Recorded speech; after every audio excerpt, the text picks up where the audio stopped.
merasa Khalid bin Walid ini dulu tuan gitu kan, terkenal. Bila Umar ingin menghilangkan perasaan itu dari Bilal dan juga ingin mendidik kaum muslimin tentang sebuah poin penting, tidak ada fanatisme dalam Islam. Maka Umar radhiyallahu anhu mengutus Bilal, mengatakan, wahai Bilal, pergilah ke pasukan muslimin yang dipimpin oleh Khalid bin Walid. Lalu bacakan suratku ini di Khalid, pada Khalid, sementara Khalid kamu suruh tidur di tanah dan kamu letakkan telapak kakimu di pipinya. Ini perintah yang memang berat gitu ya, bagi Bilal berat dan satu perilaku yang aneh gitu, tapi dilakukanlah. Bilal patuh, Bilal mengatakan baiklah Amir Mu'minin. Tiba di sana, Bilal datang kepada Khalid bin Walid, masuk dalam kemah, bicara baik-baik. Wahai Khalid, Amir Mu'minin memerintahkan saya seperti ini. Bagaimana pendapatmu? Saya harus memanggilmu dengan suara keras dari luar kemah. Saya menyuruh kamu meletakkan pipimu di tanah, lalu saya letakkan telapak kakiku di atas pipimu, baru saya bacakan surat ini. Khalid bin Walid waktu itu memang lagi diuji juga imannya. Dia mengatakan, wahai Bilal, kita sudah masuk Islam, lupakanlah masa jahiliyah. Lakukan apa yang Amir Mu'minin perintahkan. Maka Bilal pun keluar dari kemah lalu teriak dari luar mengatakan, wahai Khalid ibn Walid, keluarlah, keluar, gitu kan? Begitu keluar, letakkanlah pipimu di tanah dan aku akan letakkan telapak kakiku di pipimu sebagai perintah dari Amir Mu'minin. Semua pasukan lihat. Di pasukan ini banyak orang-orang Quraisy yang tahu kedudukannya Bilal dulu, yang tahu kedudukannya Khalid bin Walid dulu. Ini tuan, ini budak, bekas budak, gitu kan? Lalu Khalid bin Walid mengatakan, letakkanlah kakimu hai Bilal dan jangan ragu. Dan tidak pula ada yang marah dengan Bilal. Semua orang diam. Bilal pun meletakkan kakinya di atas pipinya Khalid bin Walid yang lagi diletakkan di tanah, lalu membaca suratnya Amir Mu'minin Umar. Umar berkata, ini surat dari Amir Mu'minin kepada pimpinan perang Khalid bin Walid. Telah sampai berita kepada saya bahwasanya kau berkhianat dalam masalah ghanimah, harta rampasan perang. Kalau benar, maka beristighfarlah, bertobat sama Allah dan saya lengserkan kamu dari jabatanmu. Kalau tidak benar, maka kau mengatakan tidak benar sementara Bilal masih menginjak pipimu, gitu kan? Dan saya akan tetap mencopot kau dari kepemimpinan, tetap kau berperang tapi bukan lagi pemimpin, agar tidak ada fitnah yang kena di tengah-tengah muslimin. Maka Khalid bin Walid dalam kondisi terinjak pipinya mengatakan itu tidak benar. Sudah selesai, Bilal menyampaikan berita tersebut, tapi dia tetap dicopot dari jabatannya. Tapi di sini kita bisa lihat bagaimana ya Umar bin Khattab radhiyallahu anhu sangat tegas, gitu kan. Tapi bukan berarti belum benci Khalid bin Walid. Terbukti pada saat beliau meninggal dunia atau akan meninggal dunia, sempat Umar bin Khattab berkata, seandainya Abu Ubaidah masih hidup, karena Abu Ubaidah tadi sudah mati, ya dalam beberapa riwayat waktu dia pergi ke tempat yang ada taun, maka aku akan mengangkatnya menjadi penggantiku. Sebab kalau aku ditanya oleh Rabbku hari kiamat, kenapa engkau memilih Abu Ubaidah, aku akan mengatakan bahwasanya aku mendengar hamba dan kekasihmu Muhammad sallallahu alaihi wasallam bersabda, likulli ummatin amin wa aminu hadhil ummah Abu Ubaidah bin Jarrah. Setiap umat memiliki orang kepercayaan dan orang kepercayaan umat ini adalah Abu Ubaidah bin Jarrah. Kalau seandainya Khalid bin Walid masih hidup, ini kata Umar bin Khattab, ini saksi bahasan kita, kemudian pasti aku akan mengangkatnya untuk menjadi penerusku. Dan pada saat aku ditanya oleh Allah hari kiamat, oleh Rabbku, kenapa engkau memilih orang ini, aku akan mengatakan karena hamba dan kekasihmu Muhammad SAW telah bersabda, Khalid bin Walid sayfun min suyufillahi sallahullahu alal musyrikin. Khalid bin Walid adalah salah satu pedang Allah yang Allah henuskan untuk orang-orang musyrik, sebagaimana disebutkan di dalam dinukil dari banyak riwayat-riwayat yang sahih. Bagi riwayat ini, kata menurut penulisnya, ini membantah tentang banyaknya isu yang salah tentang pencopotan Khalid bin Walid dari masalah kepemimpinan. Kemudian kita masuk ke masalah bagaimana Baitul Maqdis dibebaskan di zaman Umar bin Khattab. Umar bin Khattab mengutus pasukan ke Baitul Maqdis, ya, kemudian berperang di sana. Ringkas cerita adalah memenangkan peperangan. Lalu penjaga Baitul Maqdis, salah satu pendeta Nasrani waktu itu, tidak mau memberikan kunci kecuali kepada pemimpin muslimin. Maka menyuratlah beberapa pemimpin, ya, yang memimpin perang waktu itu, termasuk Khalid bin Walid waktu itu ada di sana. Ya, kemudian Miqdad dan beberapa sahabat Nabi yang lain. Disuruhlah ya menyurat kepada Amir Mu'minin. Umar bin Khattab waktu terima surat tersebut mengatakan baiklah kita berangkat. Berangkatlah Umar bin Khattab menuju ke Palestina. Tiba di Palestina, kebetulan Umar bin Khattab waktu ke Palestina itu berdua bersama budaknya. Bukan budak sebenarnya, pelayannya ya. Bersama dengan pelayannya. Umar bin Khattab sepakat sama pelayannya, Selama perjalanan dari Madinah ke Palestina jauh sekali nih, gitu kan? Perjalanan sebulan. Ya. Kalau sesaat saya di atas unta, sesaat kamu di atas unta. Jadi begitu terus. Dalam waktu tertentu Umar bertukaran tempat sama pelayannya ini. Pas tiba di Palestina, di pintu gerbang Palestina dan ditunggu oleh orang-orang muslimin, tiba gilirannya Umar bin Khattab yang harus narik ke kanannya unta. Hamba sahaya dari belai itu lagi di atas unta, gitu kan? Maka pada saat itu si pendeta tadi yang Nasrani ini mengatakan kepada orang-orang di situ muslimin, mana raja kalian? Kata mereka, itu yang lagi tarik ke kanannya unta. Siapa yang di atas unta itu? Kata pendetanya, itu pelayannya dia, gitu kan? Lalu kata pendeta ini, orang inilah yang telah disebutkan dalam Injil akan menerima kunci Baitul Maqdis. Ternyata disebutkan dalam Injil, satu waktu nanti akan datang dibebaskan oleh seseorang yang adil dan dia akan bersama dengan pelayannya dan dia akan menarik ke kanan unta pelayannya. Sampai seperti itu. Dan pada saat itu pendeta ini tambah kagum lagi karena 4 orang pimpinan perang Khalid bin Umar bin Khattab waktu itu menyambut Umar dengan baju yang bagus-bagus. Kudanya juga dihiasi dengan bagus.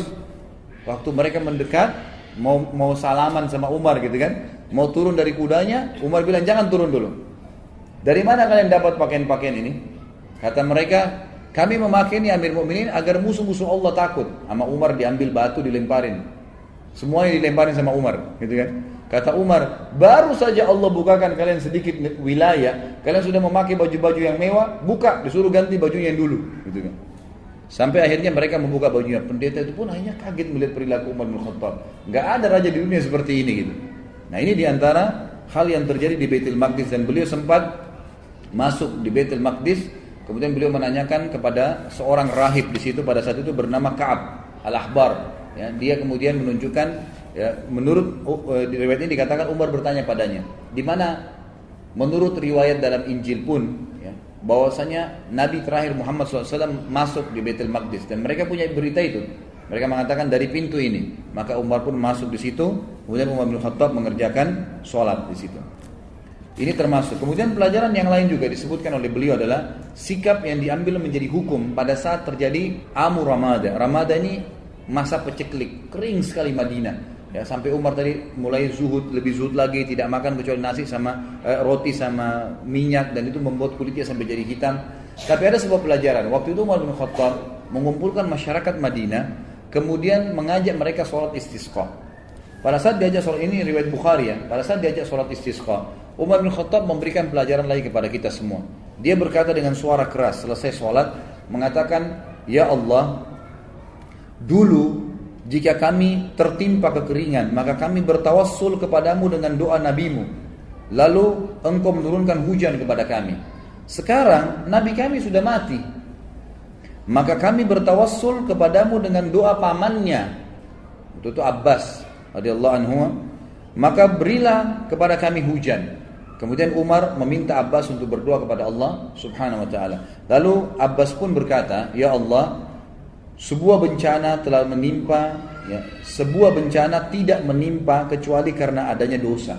Ia tidak terangkat kecuali dengan taubat.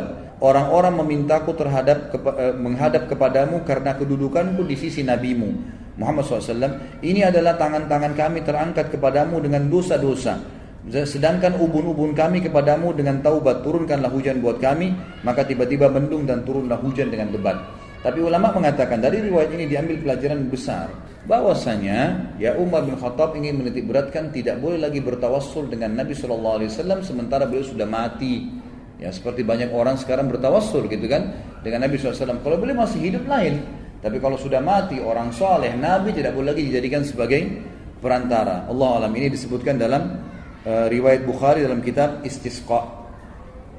Kemudian kita masuk ke masalah bagaimana berpisahnya dengan Umar radhiyallahu anhu, artinya kematian beliau, gitu kan. Ditulis oleh penulis sini dikatakan saatnya untuk berpisah. Ya. Umar bin Khattab sering kali berdoa, disebutkan dalam riwayat Bukhari, beliau selalu mengatakan, Allahumma rzuqni syahadatan fi sabilik waj'al mauti fi baladi rasulik sallallahu alaihi wasallam.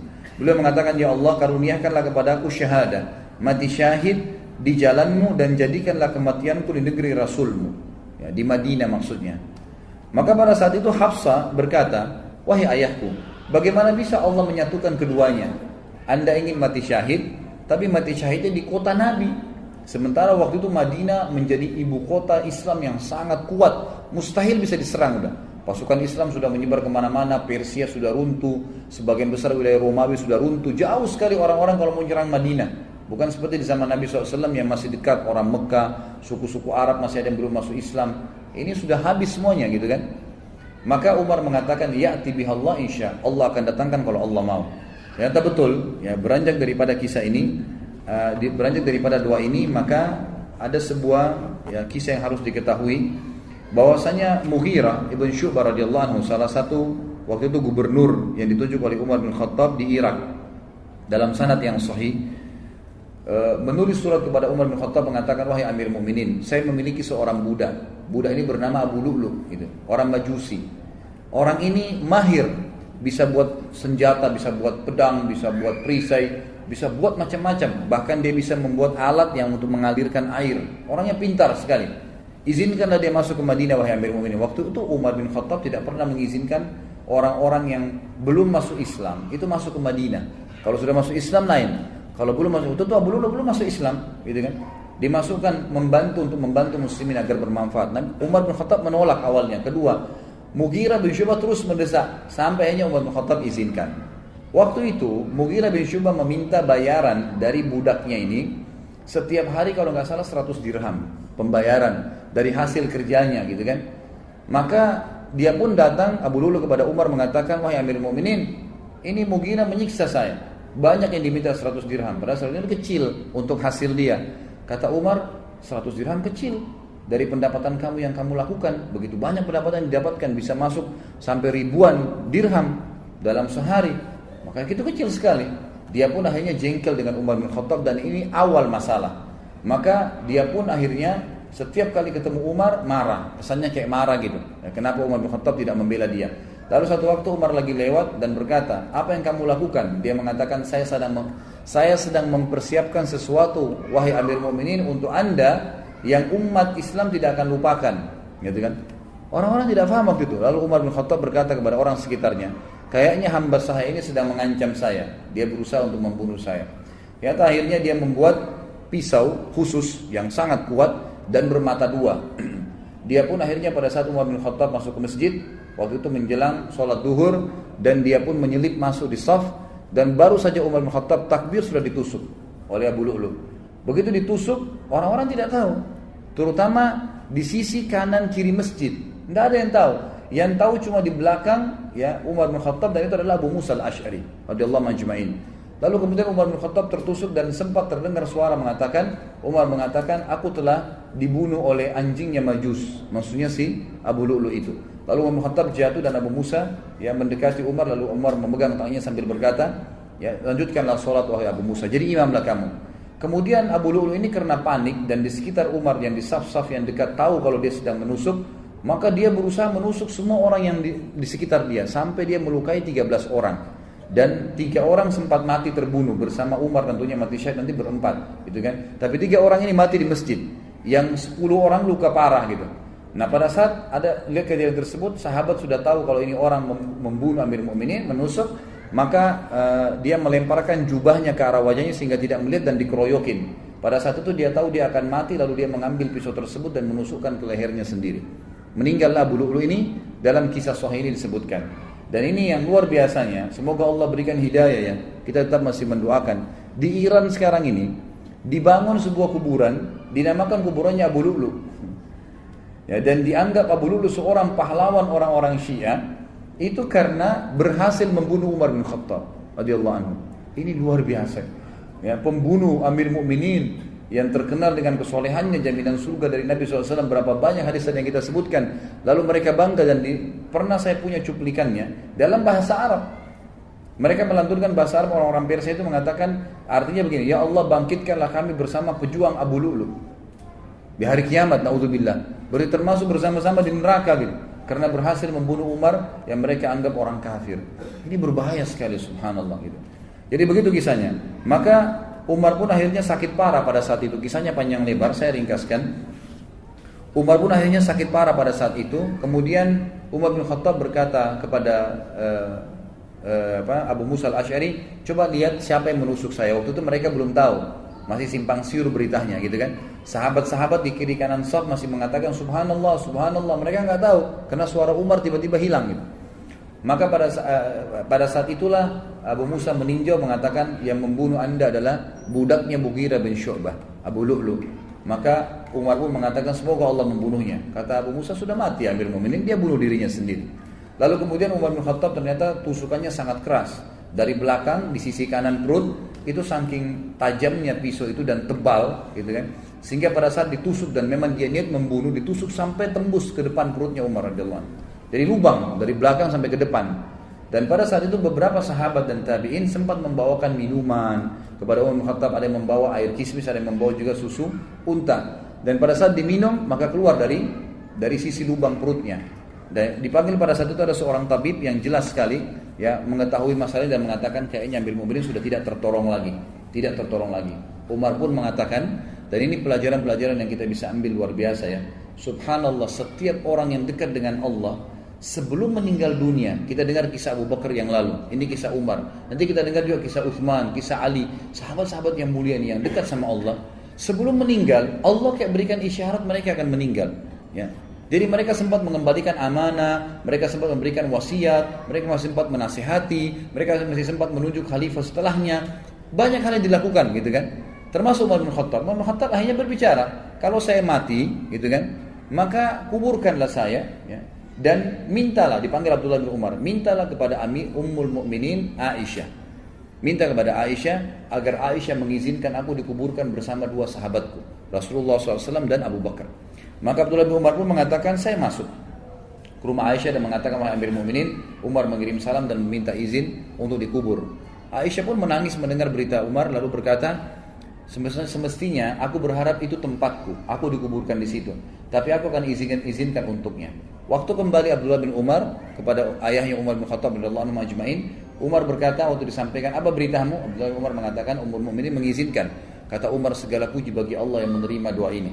Tapi pada saat saya sudah jadi jenazah, jadi sudah tahu kalau mau mati, sebelum saya dimasukkan ke dalam rumah Aisyah, tetap minta izin dulu. Kalau Aisyah mengizinkan Ummul Mukminin, kuburkan saya bersama Abu Bakar dan Rasulullah SAW. Tapi kalau tidak, kuburkan saya di pemakaman kaum muslimin umumnya, gitu kan? Begitu penyampaiannya. Pada saat Umar bin Khattab lagi sakit keras, ada beberapa kejadian penting yang kita bisa ambil pelajaran juga. Yang pertama adalah sempat Umar bin Khattab pingsan. Waktu itu di sebelah Umar yang paling dekat adalah Abbas, paman Nabi SAW radhiyallahu anhu, dan juga Ali bin Abi Thalib yang waktu itu mertuanya Umar bin Khattab, dan juga sahabat dekatnya Umar bin Khattab radhiyallahu anhu. Dan ini pelajaran besar sekali yang kita bisa ambil. Ahli sunnah wal jamaah meyakini Ali dan sahabat-sahabat Nabi semuanya mulia. Tidak pernah kita mencaci maki mereka, gitu kan? Beda dengan kaum Syiah yang terus-menerus mencaci maki sahabat. Ini berbahaya sekali, gitu. Ini bisa sampai pada tingkat kekufuran mereka, apalagi mengkafirkan sahabat. Sabda Nabi SAW, siapa yang mengatakan kufur kepada saudaranya Muslim, maka itu akan kembali kepada salah satu di antara mereka, siapa yang lebih berhak, ya, pengucapnya atau penerimanya. Itu kan, jadi tidak mungkin ketemu antara sahabat dengan orang biasa. Tentu saja orang biasa yang terkena dalam masalah ini. Ali berkata, ya, pada saat itu Umar pingsan. Terdengar azan. Lalu Abbas berkata, bagaimana nih kepada Ali? Amir Mukminin lagi pingsan. Kata Ali, ada rahasianya. Lalu Ali pun mendekati kuping Umar sambil berkata, As-salah ya Amiral Mukminin. As-salah ya Amiral Mukminin. 3 kali. As-salah ya Amiral Mukminin. 3 kali ucapin. Salat wahai Amir Mukminin. 3 kali. Tiba-tiba Umar yang kondisi pingsan, perutnya ini lubang dari belakang ke depan, ya, bangun. Terbangun lalu mengatakan, iya, tidak ada Islam bagi orang yang tidak sholat. Sholat membangunkan dari pingsan, subhanallah. Ya. Kita kadang-kadang hanya kena tidur malam, sudah lama tidurnya, ranjangnya enak, nggak bisa bangun dengan azan. Kupingnya dikincingi sama setan, gitu kan. Tapi kalau ini enggak, radhiyallahu anhu, bangun dalam kondisi pingsan bisa bangun hanya dengan mendengar sholat, karena kuatnya imannya. Lalu dalam riwayat lain juga dikatakan Umar bin Khattab sempat tertidur, pingsan, tidak dibangunkan pada saat itu sampai menjelang mau terbit matahari. Lalu Umar bangun. Kata Umar, apakah orang-orang sudah sholat subuh? Kata mereka, sudah Amir Mukminin. Lalu Umar mengatakan, iya. tidak ada ya bagian yang boleh dihormatin, diberikan jabatan di dalam Islam bagi seseorang yang tidak sholat. Ya, maka terjadilah pada saat itu Umar bin Khattab pun sholat subuh sendirian sambil duduk. Ini riwayat yang pertama. Riwayat yang kedua, pada saat beliau sakit keras, maka datanglah orang-orang yang mendoakan, mengatakan Amir Mu'minin adalah utusan, adalah pendamping Rasulullah SAW, adalah ini, dipuji-pujilah Umar bin Khattab. Selalu menepis, jangan katakan itu terus begitu. Sampai ada seorang anak laki-laki berkata, wahai Amir Mu'minin, bergembiralah dengan berita gembira dari Allah kepadamu, persahabatanmu dengan Rasulullah SAW. Itu sudah satu nilai. Perjuanganmu dalam Islam yang telah engkau ketahui. Kemudian engkau memimpin dengan adil, kemudian engkau meraih syahadah, mati syahid sekarang. Lalu Umar menjawab, aku berharap semua itu tidak ada sambutannya denganku. Artinya jangan sampai aku merasa bangga dengan itu. Lalu ya, untuknya beliau mengatakan, dan akhirnya aku lepas dari tanggung jawabku, atau aku akhirnya tetap bertanggung jawab dengan dosa-dosa yang aku lakukan. Lalu pada saat anak muda itu mau keluar, ternyata anak muda ini bajunya menutupi mata kakinya. Dan ini riwayat jarang sekali disebutkan. Sebenarnya ini riwayat sahih ya, yang menyebutkan tentang dilarangnya laki-laki untuk isbal, menutup mata kakinya dengan celananya, dengan pakaiannya. Ini masuk dalam bab isbal sebenarnya. Lalu Umar melihat ternyata sarungnya, pakaiannya laki-laki anak muda itu menyentuh tanah, menutup mata kakinya. Lalu Umar berkata, panggil anak muda itu ke sini. Dipanggil kembali. Lalu Umar dalam kondisi sudah mau meninggal, lemah, masih bisa menasihatin orang lain. Apa yang dia katakan? Ya ibna akhi, irfa' thawbak, fa innahu abqa li thawbik wa atqa li rabbik. Wahai keponakanku, ya, biasanya orang dalam agama kita ini, kalau ada seseorang anak muslim lebih muda, ya, kita bisa mengatakan wahai anak saudaraku. Ya, kalau kita biasa mengatakan keponakan, karena ayahnya kan saudara kita dalam Islam. Ya, biasa dikatakan gitu, ya benar akhi, gitu kan. Angkatlah pakaianmu, karena itu akan lebih awet bagi pakaianmu, tidak mudah kotor. Ya, tidak bisa menjatuhkan kamu, karena kalau panjang bisa menjatuhkan, bisa keinjak dan seterusnya. Dan itu lebih bertakwa kepada Rabbmu. Kemudian Ibnu Abbas berkata, aku berkata kepada Umar, bergembiralah, engkau akan meraih surga. Sungguh engkau telah menyertai Rasulullah dalam waktu yang lama. Engkau memegang urusan orang-orang beriman. Engkau bersikap tegas dalam menunaikan amanah. Umar berkata, adapun berita gembira surga yang engkau katakan kepadaku, demi Allah, seandainya aku mempunyai dunia dengan segala isinya, niscaya aku akan menjadikannya sebagai tebusan untuk menghadapi ketakutan besar yang ada di hadapanku sebelum aku mengetahui berita itu. Maksudnya, aku akan belum bisa aku mengatakan itulah pegangan, itu jadikan pegangan surga itu, walaupun sudah dijamin oleh Nabi SAW. Kalau seandainya aku punya dunia dan seluruh isinya, aku akan jadikan sebagai tebusan agar bisa mendapatkan surga itu.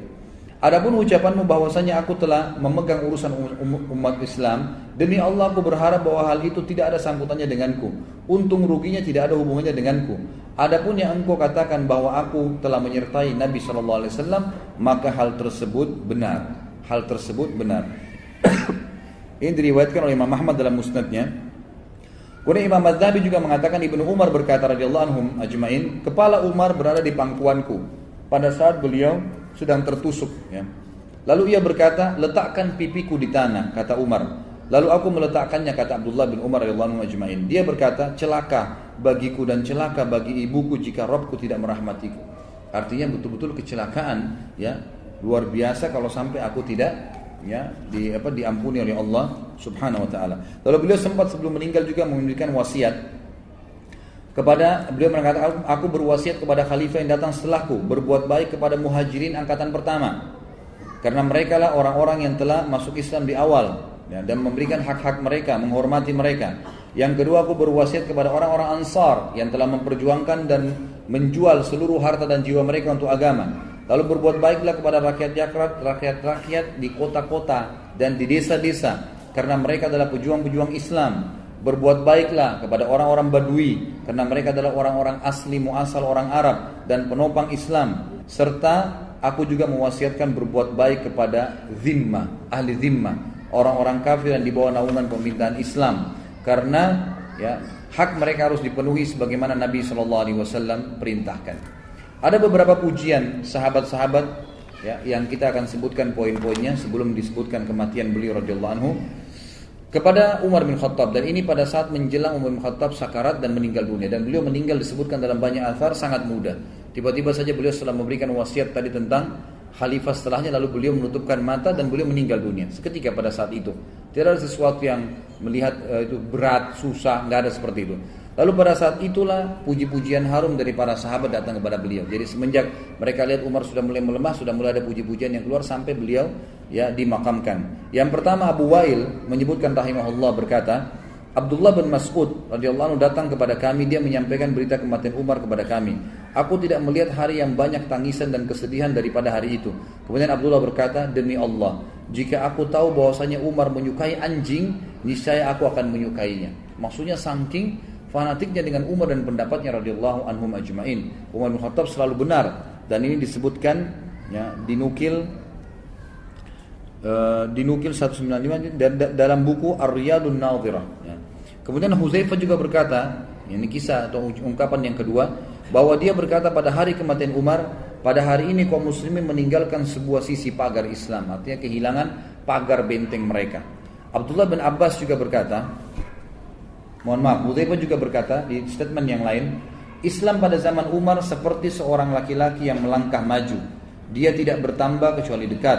Tetapi ketika Umar terbunuh, maka seorang laki-laki itu seperti mundur. Artinya waktu Umar datang, Islam terus maju, mengekspansi sampai kemanapun, dikenal oleh orang. Waktu Umar meninggal, seakan-akan Islam yang berbentuk seperti orang itu mundur, gitu kan? Seakan-akan mundur. Jadi tidak ada lagi yang bisa mengikuti langkah-langkah Umar. Abdullah bin Abbas berkata dalam kisah yang lain atau pendapat beliau, ditanya kepada beliau, apa pendapat anda tentang Umar? Abdullah bin Abbas radhiyallahu anhu berkata, semoga Allah merahmati Abu Hafs, maksudnya Umar. Hafs ini anak pertamanya Umar, laki-laki.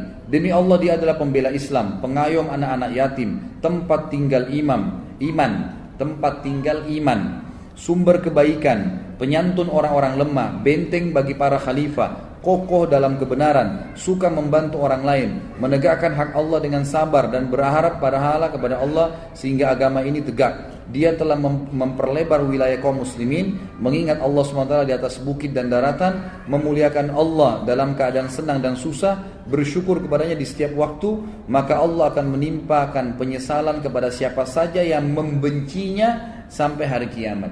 Abdullah bin Abbas adalah ahlul bait, gitu kan? Anaknya Abbas. Dan ini juga status statement yang luar biasa dari Abdullah bin Abbas yang disampaikan oleh beliau, siapapun yang membenci Umar, maka Allah akan menimpakan ya penyesalan kepadanya sampai hari kiamat. Kemudian Abbas bin Abdul Muttalib, paman Nabi sallallahu alaihi wasallam, Ahlul Bait juga mengatakan, aku adalah tetangga Umar bin Khattab, aku tidak melihat seseorang yang lebih baik daripada Umar. Malamnya adalah salat, siangnya adalah puasa dan menunaikan seluruh keperluan masyarakat. Ali bin Abi Thalib juga pernah berkata pada saat meninggalnya Umar bin Khattab, dan dinukil oleh Abdullah bin Abbas, semua adalah Ahlul Bait Nabi SAW. Berarti mereka sangat menghormati Umar radhiyallahu anhum ajma'in.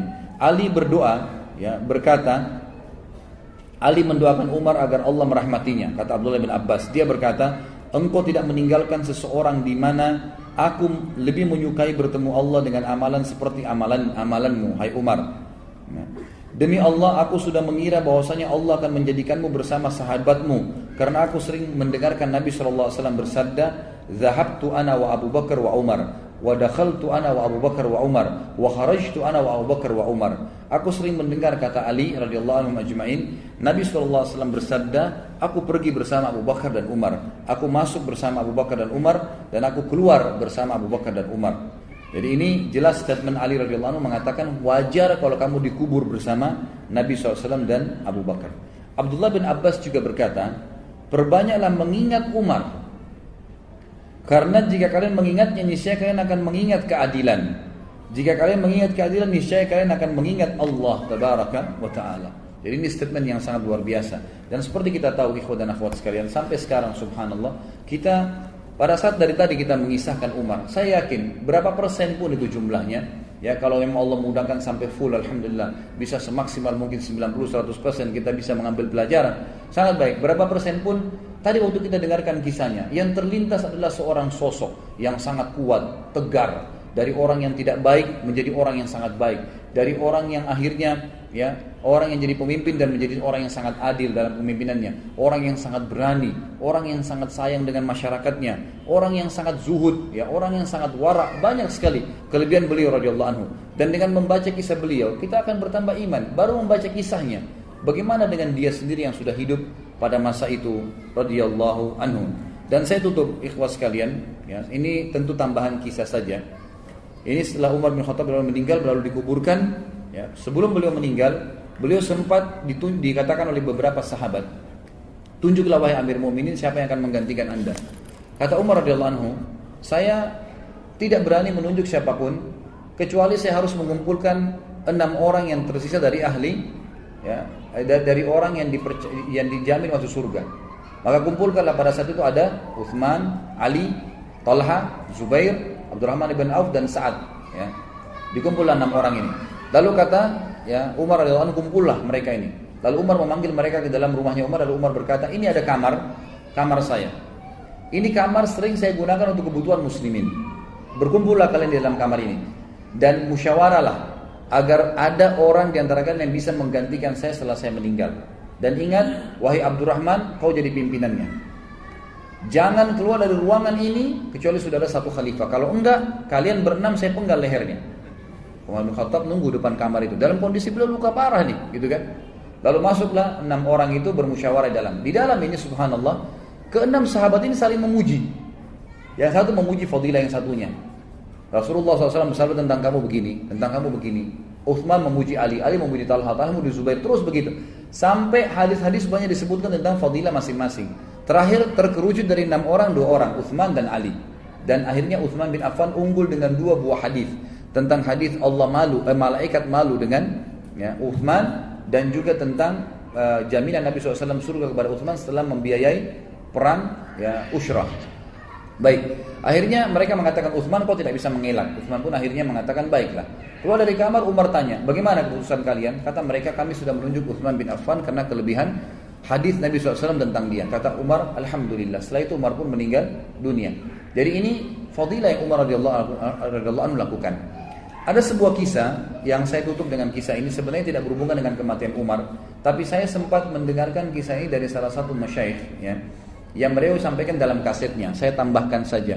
Umar bin Khattab radhiyallahu anhu, beliau sangat senang kalau sudah selesai urusan pemerintahan diurus, beliau sering duduk di masjid dan menunggu kalau ada orang yang mengeluh lagi, atau beliau mendengarkan kisah-kisah unik.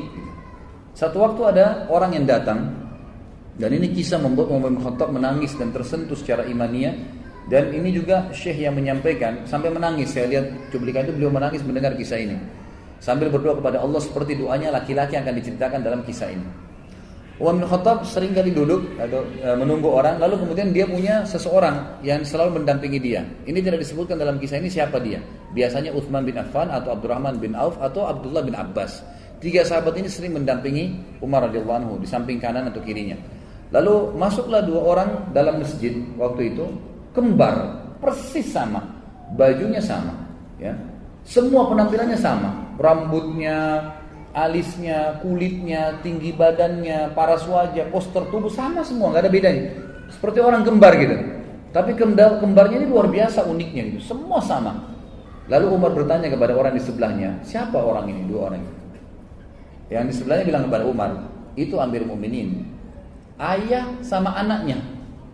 Umar kaget. Umar mengatakan, ayah sama anaknya? Seperti seakan-akan saudara kembar. Jadi hampir sama, rambutnya sama-sama. Dia masih hitam, masih muda rambutnya si ayah ini gitu. Kondisi fisiknya masih sama dengan anaknya. Lalu Umar yang angkat suara mengatakan, ajaban ma ra'aitul yaum. Sungguh mengagumkan apa yang saya lihat hari ini. Lalu mengarahkan pandangan beliau ke ayahnya si anak tadi yang ada jalan di depan. Lalu ayahnya mengatakan, wahai Amir Mu'minin, kalau anda mendengar kisah anak saya ini, dia lahir dari rahim ibunya, sementara ibunya di kuburan, anda lebih kaget. Kata Umar, anak ini lahir di kuburan dari ibunya yang sudah mati? Kata ayahnya, iya Amir Mu'minin. Begini ceritanya. Umar bilang, ceritakan saya rahimakallah, semoga Allah merahmatimu. Dia bilang, begini cerita Amir Mu'minin. Saya, waktu ibunya anak ini masih hidup di Madinah, masyarakat Madinah, orang-orang dari Ansar ini. Dia bilang, saya waktu ibunya masih hidup anak ini, sempat waktu hamil pertama, anaknya cuma 1. Lagi hamil 3 bulan, ya. Saya kemudian punya hajat, ingin keluar dari kota Madinah, ingin pergi. Dan zaman dulu orang kalau mengadakan perjalanan jemaah sekalian itu menganggap dirinya sudah bisa kembali, bisa enggak. Karena kalau perjalanan bisa dirampok tengah jalan, bisa mati, bisa enggak kembali. Sekarang masih ada, mungkin bisa beli tiket pulang pergi, atau kalau meninggal ada informasi yang sampai ke keluarganya. Zaman dulu enggak. Maka orang kalau sudah pamit mau pergi jihad, mau pergi bisnis, maka itu dianggap oleh keluarganya sudah meninggal. Dia bilang istri saya pun melarang saya, meminta jangan pergi, ya. Padahal ini saya sudah harus pergi. Maka saya pun mengetahui kalau istri saya ragu karena masalah anaknya. Lalu saya memegang perut istri saya sambil mengatakan, ya Allah, saya mengamanahkan anakku yang ada di rahim atau di perut istriku ini. Jagalah ya Allah. Lalu dia bilang saya pun pergi. Setelah saya pergi, saya kembali 6 atau 7 bulan setelah itu. Jadi pas waktu melahirkan istrinya dia balik. Pada saat saya tiba di rumah saya waktu maghrib, kemudian saya coba ke rumah saya, tidak ada orang. Saya kemudian mendatangi kerabat-kerabat saya terdekat yang ada di Masjid Nabi. Saya tanyakan mana istri saya, mereka bilang istrimu sudah meninggal 2 minggu yang lalu. Sudah meninggal 2 minggu yang lalu. Maka saya pun ya sholat isya, dan saya setelah isya mau pulang ke rumah saya dan mengunjungi beberapa kerabat istri saya untuk menyampaikan takziahnya, gitu kan. Kemudian saya lewatin Baqi dan saya bilang pada teman-teman saya dan kerabat saya, mana kuburan istri saya? Ditunjuklah. Dia bilang begitu saya lewat dekat kuburan istri saya, di atas kuburan istri saya ada asap keluar, asap, banyak sekali asap itu. Lalu kemudian saya bilang, apa ini? Kata keluarganya dan teman-temannya, ini terjadi dari semenjak kami masukkan istrimu di kuburan 2 minggu lalu. Setiap hari keluar asap, setiap hari. Kami juga nggak tahu apa. Kata suaminya apa? Demi Allah, saya tidak tahu dari istri saya ini kecuali kebaikan. Orangnya baik sekali, patuh pada suami, sholatnya terjaga, puasanya terjaga. Nggak mungkin ini keburukan, pasti Allah tunjukkan kebaikan. Dia bilang lalu tergeraklah hati saya Amirul Mukminin untuk menggali kuburan istri saya. Waktu saya gali, saya temukan anak saya ini berada di bawah rahim istri saya yang sudah mati. Gitu kan? Ada di situ, hidup. Dan terdengar suara, dia bilang saya tidak tahu dari mana yang berbunyi, wahai fulan, dipanggil namanya orang ini, wahai fulan, ambillah anakmu yang kau telah jadikan amanah di tangan Allah Subhanahu wa taala. Sampai Amirul Mukminin menangis, Umar dan orang ini menangis sambil berkata, wahai Amirul Mukminin, demi Allah, saya sangat yakin kalau seandainya waktu itu saya juga memegang pundak istri saya dan saya katakan, ya Allah, saya amanahkan istri saya. Saya pegang tembok rumah saya dan saya katakan saya amanahkan tembok rumah ini, ya Allah, maka saya yakin istri saya masih Allah panjangkan umurnya. Tapi ya Amirul Mukminin, saya cuma mendoakan anak saya dan inilah anak saya yang Anda anggap unik tadi itu. Maka ini pelajaran juga besar. Bagaimana kita bisa ambil bahwasanya orang melibatkan Allah Azza wa Jalla dalam segala kehidupannya, gitu kan? Nah, ini sangat bermanfaat. Selalu berdoa, ya Allah, saya mengamanahkan istri saya, anak saya, diri saya, harta saya, ilmu saya, apa yang saya miliki kepadamu ya Allah. Maka Allah SWT akan menjaganya dengan izin Allah Subhanahu wa taala. Mudah-mudahan apa yang kita bahas tentang Umar Al-Faruq radhiyallahu anhu ini bermanfaat buat kita, dan Allah memberkahi majlis kita ini, dan Allah Subhanahu wa taala menjadikannya sebagai tambahan di dalam timbangan amal kita. Saya akan baca pertanyaannya. Apakah benar cerita atau riwayat bahwa Umar bin Khattab pernah membunuh anak perempuannya secara sadis atau kubur hidup-hidup? Ini khilaf di antara ahli sejarah tentang kesahihannya. Tapi ahli sejarah umumnya mengangkat kisah ini. Ahli sejarah umum mengangkat kisah ini. Dan memang kisah ini sebenarnya karena umumnya diangkat oleh para ulama sejarah, gitu kan? Dianggap sebuah kisah yang sahih, dan itu bukan aib bagi Umar bin Khattab karena masa jahiliyah.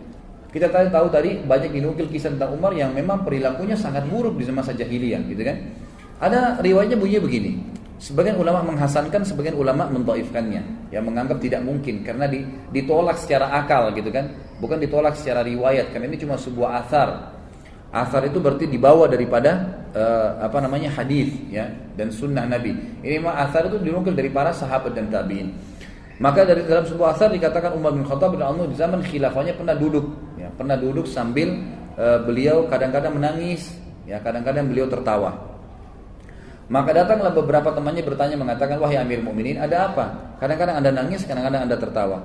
Kata Umar bin Khattab, kalau sebab saya menangis, dulu di zaman jahiliyah kami sangat membenci anak perempuan, ya, sampai-sampai kalau ada seseorang dari kami yang lahir anak perempuannya, maka dia merasa malu, aib, ya, bagi dia.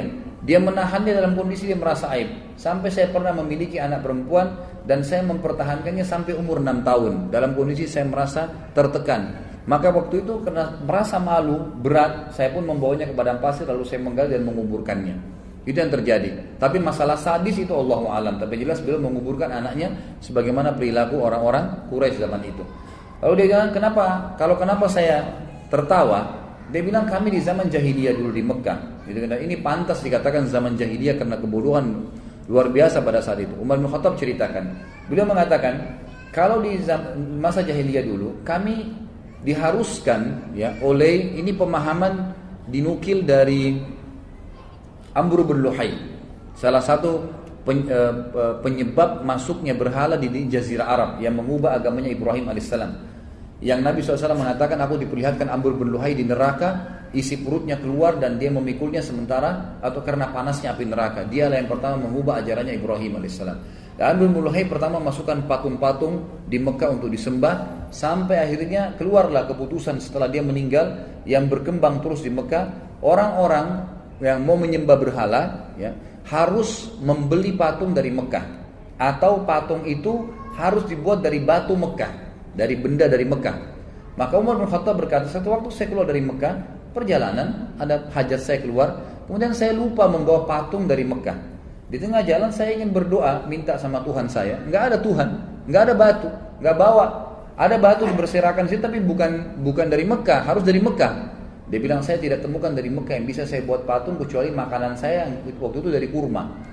Saya buatlah kurma tersebut, ditempel-tempelin sampai menjadi seperti patung, lalu saya sembah. Selesai saya sembah, Tuhan saya tersebut, saya lapar, lalu saya potong kepalanya dan saya makan. Nah inilah sebabnya kenapa Umar bin Khattab mengatakan beliau tertawa. Jadi ini riwayat, saya katakan kalau kita kembali kepada buku-buku sejarah yang klasik ya, yang lama dulu, yang memang dinukil dari zaman dulu, itu memang ini diangkat oleh para ahli sejarah. Benar atau tidaknya itu hanya sebuah athar. Dalam arti kata, kalaupun benar, tidak berpengaruh kepada kefadilah Umar, karena ini terjadi di zaman jahiliyah. Ya, di zaman jahiliyah. Ustaz, benarkah kisah seorang Umar bin Khattab di masa sebelum masuk Islam pernah membunuh? Ini sudah dalam sholat yang 2 rakaat mana yang lebih afdal, duduk iftirash atau duduk tawarruk? Ustaz sendiri pakai yang mana gitu kan. Ini bab sholat sebenarnya ya, jangan ditanya di sirah. Baik, duduk iftirash adalah duduk yang farash, itu artinya menduduki telapak kaki kiri dengan bokong kita, namanya iftirash. Farash artinya orang Arab mengatakan firash itu tempat tidur untuk terlentang, karena telapak kaki itu dipakai duduk gitu kan, dipakai seperti orang sedang istirahat. Kalau tawarruk diambil dari kata-kata warak yang berarti bokong, artinya pantat kita didudukan di tanah. Ya, jadi kalau antum satu waktu terlintas duduk iftirash, ingat aja farash itu adalah didudukin, berarti didudukin telapak kaki kita. Kalau warak berarti diambil dari kata-kata tawarruk dari kata-kata warak yang berarti bokong yang didudukan di tanah. Kalau masalah ini khilaf diantara Imam Syafi'i dan jumhur ulama. Imam Syafi'i rahimahullah mengatakan beranjak daripada hadis yang dihasankan dan disahihkan oleh sebagian ulama, ada yang menghasankan, ada yang mensahihkan, yang berbunyi Nabi SAW setiap kali mau salam duduknya tawarruk. Setiap kali mau salam duduknya tawarruk, jadi duduknya bokong yang dibawa setiap kali mau salam ya. Artinya dari riwayat ini mau 1 rakaat kah, mau 2 rakaat kah, mau 3 rakaat, mau 4, misalnya witir 1 rakaat, sholat subuh 2 rakaat, sholat maghrib 3 rakaat misalnya, atau sholat duhur 4 rakaat, pokoknya duduk ya untuk salam, maka duduknya tawarruk. Imam Syafi'i berpegang pada ini, dan ini riwayat yang bisa dipegangi. Jumhur ulama, diantara Imam Ahmad yang dominan di sini, rahimahumullah semuanya, beliau berkata ada hadis yang berbunyi Nabi SAW ya, kalau duduk 2 rakaat maka duduknya iftirash. Hadis itu bunyinya begitu. Nabi SAW kalau duduk 2 rakaat duduknya iftirash. Maka Imam Ahmad mengatakan riwayat ini memberikan penjelasan 2 rakaat itu salam atau tidak duduknya iftirash. Dan didukung oleh jumhur ulama, Imam Malik, Imam Abu juga mengatakan bahwasanya ya setiap sholat yang 2 rakaat ke bawah, 2 rakaat, 1 rakaat seperti subuh dan witir, maka duduknya iftirash. Tapi 2 rakaat ke atas, 3 rakaat kayak maghrib, rakaat keempat duduknya tawarruk. Ini kurang lebih saya nukilkan khilaf di antara ulama tentang masalah ini. Tapi Ibnu Qayyim rahimahullah menggabungkan keduanya, mengatakan boleh seseorang mencoba ini dan mencoba itu. Ya, dalam arti kata karena dua-dua memiliki riwayat yang benar. Saya Rafa, anak kelas 2 SD di Bogor, mau tanya, apakah Nabi Muhammad SAW hijrah ke Habasyah? Jawabannya tidak. Nabi SAW tidak hijrah ke Habasyah, tapi memerintahkan para sahabat untuk hijrah ke Habasyah. Berapa lama hijrah ke Habasyah? Kalau perjalanan ke Habasyah itu khilaf ahli sejarah tentang waktunya. Tapi perjalanan yang ditempuh oleh para sahabat dari Mekah ke Jeddah dulu, ke pelabuhan, dan itu ditempuh sekarang dengan 1 jam perjalanan. Kalau dulu itu ditempuh seperempat hari, ya. Jadi 1 hari 24 jam dibagi kurang lebih 8 jam perjalanan sekarang. Kemudian mereka menaik kapal, dan kapal ini tidak pernah disebutkan kepada kita tentang waktu ke negeri Habasyah. Intinya sahabat sudah tiba di sana, dan mereka tinggal di sana itu cukup lama, ya, cukup lama, berbulan-bulan. Tapi juga sama tidak dinukil kepada kita dalam riwayat sahih berapa jumlah pasnya. Tapi mereka berbulan-bulan karena mereka tidak kembali, ya, ke Mekah kecuali setelah sujudnya orang-orang Quraisy. Pada saat mereka mencaci maki Nabi SAW dekat Ka'bah, lalu Nabi SAW, ya, membaca ayat tentang sujud. Lalu semua orang Quraisy tiba-tiba sujud pada saat itu. Sampai orang yang tidak mampu pun sujud, itu mengambil debu dan menaruh, ya, debu di kepalanya. Kemudian dia mengatakan, ini cukuplah buat saya karena saya juga sujud. Karena ada firman Allah SWT. Tapi saya tidak terlintas sekarang ayatnya. Anda bisa kembali ke materi saya, Sirah Nabawiyah, saya sampaikan tuh surah apa dan ayat apa masalah itu. Berapa nabi utusan Allah? 124.000 orang. Dalam hadis sahih disebutkan oleh Al-Hakim, ya, dalam Mustadrak, bahwasanya Nabi SAW bersabda, Nabi itu diutus oleh Allah 124.000 orang, diantaranya 313 Rasul. Apa hewan kesukaan Nabi Muhammad SAW? Nabi SAW kalau makanan, ya, kalau makanan kambing dan domba, ya, sebagaimana dinukil dalam hadis Bukhari, Nabi SAW paling gemar dengan paha kambing, dan beliau paling gemar paha kambing itu kalau dibakar. Ya, pernah dikatakan Umar bin Khattab berkata, aku pernah masuk di rumah Nabi SAW, kemudian aku temukan beliau sedang menarik daging itu dari tulang pahanya. Ya, jadi itu dinukil. Nabi SAW paling gemar memakan kalau makanan, ya. Tapi bukan berarti Nabi SAW tidak pernah makan daging lain, karena beliau pernah memakan daging unta, gitu ya. Kemudian kalau hewan tunggangan yang Nabi SAW paling gemar adalah kuda, ya, adalah kuda. Ya, beliau punya kuda yang beliau berikan nama, gitu kan. Beliau pelihara, gitu, kuda itu. Beliau gunakan dalam peperangan. Lalu datang setelahnya unta. Nabi SAW memiliki unta, dan unta ini biasanya beliau gunakan untuk keluarganya. Dan itu dipegang oleh seorang supir Nabi SAW, ya. Kalau kita bahasakan sekarang itu namanya Anjasyah. Anjasyah ini selalu memegang tali kekangan unta Nabi SAW, yang memang di atas ditaruh sebuah kotak yang bisa didudukin oleh para istri Nabi SAW. Makanya dalam sebuah riwayat dikatakan pada saat Anjasyah melantunkan, atau istri-istri Nabi SAW naik di atas kotak itu, lalu dilantunkanlah suara. Anjasyah ini punya suara yang bagus sekali. Kalau dia mau menenangkan unta supaya bisa duduk, maka dia lantunkan syair-syair atau lantunan syair yang indah.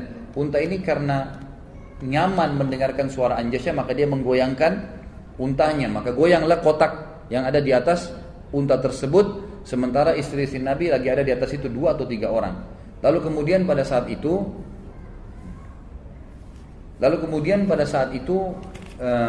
Nabi SAW melihat dan khawatir istri-istrinya terjadi sesuatu, maka beliau berkata, mahlan ya Anjasyah, mahlan bil qawarir ya Anjasyah. Hati-hatilah dengan botol-botol kacaku wahai Anjasyah. Jadi kuda, kemudian beliau juga menyukai unta, tapi kuda yang difavoritkan oleh Nabi SAW. Ustaz, bagaimana sikap Umar bin Khattab terhadap tindakan diskriminasi yang terjadi di kalangan rakyat yang ia pimpin? Beliau langsung menghukum, gitu kan. Ada yang salah, seperti tadi kita sudah sampaikan kisah kan. Ya, apa saja yang terjadi di masa beliau yang salah, langsung beliau hukum. Yang benar langsung didukung, gitu kan. Beliau pernah melempar sebuah kerikil kecil ke arah seseorang yang sedang mengangkat suaranya di masjid Nabi SAW. Lalu baliklah dia mengatakan, waktu saya balik saya melihat Umar bin Khattab, lalu saya bertanya, kenapa Anda lemparin saya batu? Kata Umar bin Khattab, kalau kalian bukan penduduk Madinah, kalau kalian penduduk Madinah, maka saya akan cambuk kalian karena kalian sudah melakukan hal-hal yang kalian sudah mengangkat suara kalian di masjid Nabi SAW. Dan banyak kasus-kasus sebenarnya, ya, banyak kasus-kasus. Misalnya ada perampasan hak, maka Umar bin Khattab mengambilnya secara paksa, mengembalikannya, gitu kan. Dan beliau pernah mengatakan dalam statementnya, semua orang yang lemah di antara kalian akan kuat di hadapanku. Apa benar ada riwayat yang menyatakan bahwa seseorang itu akan mengetahui atau merasakan adanya tanda-tanda kematian pada dirinya 40 hari sebelum dia meninggal? Ini enggak ada hadisnya. yang nggak ada hadisnya. Dan sebagian ulama masukkan dalam hadis maudhu, dikarang-karang, bahwasanya orang kalau mau meninggal bisa mengetahui 40 hari sebelumnya. Ini tidak ada sama sekali, Allahu a'lam. Apakah benar kisah Umar yang pernah ngirim surat kepada Sungai Nil yang mengatakan sungguhnya kami sedikit, ya, sedikit pun tidak membutuhkan. Sudah saya jelaskan tadi ya. Ini hadisnya jelas tadi dan riwayatnya juga sudah saya sampaikan. Benarkah air kencing unta boleh dijadikan obat? Benar. Benar, hadisnya sahih, riwayat Bukhari. Ya. Nabi SAW menyebutkan dalam hadis bahwasanya kencing unta itu ya boleh diminum, dan wanita Ansar menggunakan untuk rambut mereka, menyuburkan rambut mereka. Sebagian ulama menukil mengatakan apa hikmahnya kenapa kencing unta itu bisa diminum gitu kan, dan dijadikan sebagai obat, dan kenapa dia tidak najis seperti hewan-hewan lain. Dinukil bahwasanya unta ini memang dengan hikmah Allah SWT, mereka hanya mau makan pohon-pohon yang ada di padang pasir, dan pohon padang pasir ini semuanya kering memang dan berduri. Jadi tidak ada kandungan air kalau kecuali sedikit sekali, gitu kan. Dan unta ini hewan yang tidak mau minum sembarangan air. Jadi kalau ada air tergenang dia tidak langsung main minum saja. Dia menunggu dan mencium, pada saat tidak ada bau baru dia minum air tersebut, gitu kan. Kalaupun di Madinah diberikan makan biasanya cuma diberikan makan unta. Ini diantara diberikan makan kurma, maaf. Dan ini ya dinukil sebagian ulama menukil hikmahnya. Tapi yang jelas terlepas daripada itu memang ada hadis Nabi SAW, hadis sahih berhubungan dengan masalah itu. Kalau anda lagi umroh, kalau misalnya travelnya bisa, itu kalau saya kemarin bimbing umroh itu bisa diminta ke supirnya menuju ke wilayah Hudaybiyah. Hudaybiyah itu tempat perjanjian dulu antara muslimin dengan orang-orang Quraisy pada saat Nabi SAW keluar dengan 1.400 orang untuk haji, kemudian ditahan oleh orang-orang Quraisy. Hudaybiyah dekat antara Mekah ke Jeddah. Di situ memang di pinggir jalan semuanya ya banyak orang punya peternakan unta, dan mereka menjual di pinggir jalan susu unta dengan kencingnya, disebelahkan gitu dijual. Kalau tidak salah dijual 3 real atau 5 real satu botol air mineral itu ya. Seorang muslim dieksekusi, apakah dosanya hapus? Iya, terhapus. Kalau dikisos ya maksudnya. Kalau dipotong tangannya, dosa mencurinya sudah hilang. Kalau dipenggal lehernya, dosa membunuhnya sudah hilang. Itu memang sudah konsekuensi daripada hukum Allah SWT. Rambut dan janggut yang sudah beruban akan menjadi cahaya di akhirat nanti. Benarkah? Bila benar, bagaimana kalau rambut dan janggut itu dicat? Jadi yang ada janggut saya tidak temukan riwayatnya, tapi kalau rambut ada. Ya, rambut memang ada. Kata Nabi SAW, siapa yang memutih rambutnya di kepalanya dalam keadaan Islam, maka akan menjadi cahaya pada hari kiamat. Riwayatnya mengatakan akan diberikan pahala per helainya rambut, karena dia putih dalam keadaan Islam, gitu kan. Jadi memang kalau memutih, fadilahnya memang begitu, dibiarin. Kalau ada yang mengecat berarti sudah tidak putih lagi rambutnya, gitu kan. Ya mungkin fadilah itu bisa hilang dari dia. Ustaz, bagaimana dengan film Umar radhiyallahu anhu yang menayangkan wajah Umar bin Khattab? Ini enggak benar ya. Film tersebut menceritakan tentang sirah Nabawiyah Ustaz. Bagaimana hukum ditampilkan wajah sahabat tersebut? Kisahnya itu ulama mengatakan kalau sahabat, para nabi dianjurkan menukil kisah dalam bentuk cerita, gitu kan? Dalam bentuk kisah, jangan gambar. Karena gambar ini mengharuskan orang itu yang tampil memang seperti dia, dan itu sulit. Itu yang pertama. Yang kedua, seringkali yang digunakan adalah artis-artis, dan artis-artis ini setelah main film agama, nanti sebentar dia main lagi film yang kotor, yang tidak benar. Sementara orang sudah menukil ya wajahnya Umar seperti ini, wajahnya Abu Bakar seperti ini. Ini tidak benar semuanya. Allahu a'lam, yang saya tahu ulama mengatakan tidak dibolehkan, gitu kan? Tidak boleh sama sekali menampilkan.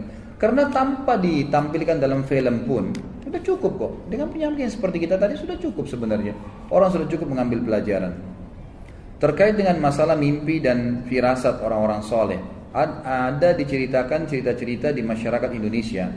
Cerita mimpi orang soleh, mimpi bertemu Rasulullah dan Rasulullah SAW berlari lalu dikejarnya.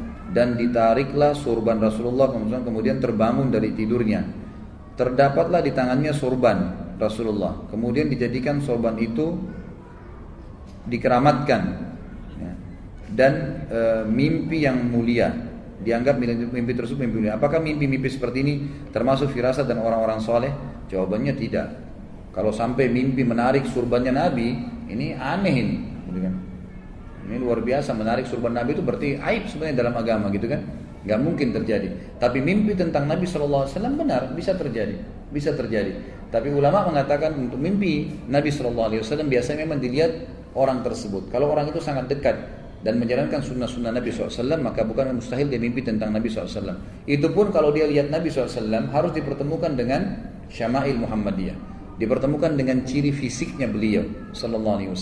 Karena dalam bab Syama'il Muhammadiyah ada bahasan khusus di awalnya, itu adalah khalqiyah dan khuluqiyah, ciptaan fisik Nabi SAW dan akhlak Nabi SAW. Kalau betul rambutnya seperti Nabi SAW, hitam, kelam, berombak, kadang-kadang sampai ujung kuping, sampai di pundak beliau, kulit beliau putih, saking putihnya sampai pipi beliau kemerah-merahan, alisnya tebal, hitam seperti busur panah, bola matanya besar, ditemui dengan bulu mata yang lebat, bola matanya itu yang putih-putih bersih, hitamnya hitam pekat. Sampai para sahabat mengatakan, kalau kami ingin bercermin di mata Nabi SAW, kami bisa bercermin.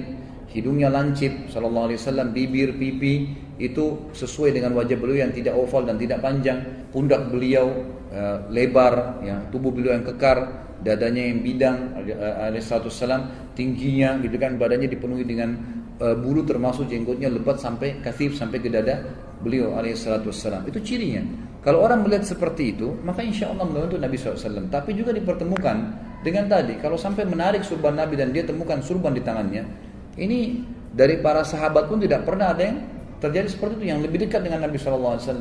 Bagaimana bisa dia begini? Dan akhirnya ini bisa saja ya dijadikan sebagai senjata untuk menipu orang lain, seperti dari kasusnya dikeramatkan misalnya. Ya.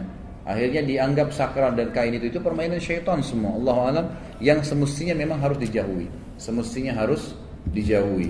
Sekali lagi kita berdoa kepada Allah SWT, semoga Allah yang Maha melihat, Maha mengetahui dan juga Maha pengasih kepada seluruh makhluknya, menjadikan majelis kita ini majelis ilmu yang diberkahi, dan juga menjadikan ini sebagai tambahan ya amal soleh di timbangan amal kita hari kiamat.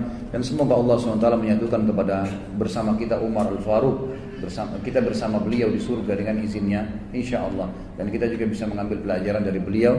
Ya, mudah-mudahan kita menjalankan kehidupan ini dari apa-apa atau apa saja yang beliau telah terapkan sebelum kita, baik sebagai seorang ayah, sebagai seorang teman, ya, sebagai seorang pemimpin, ataupun sebagai orang ahli ibadah ya, dan ulama yang mestinya menjadi suri tauladan. Mungkin begitu ikhwah akhwat sekalian, kalau ada benar dari Allah, kalau ada salah dari saya mohon dimaafkan. Subhanakallahumma wa bihamdika asyhadu an la ilaha illa anta astaghfiruka wa atubu ilaik. Wassalamualaikum warahmatullahi wabarakatuh.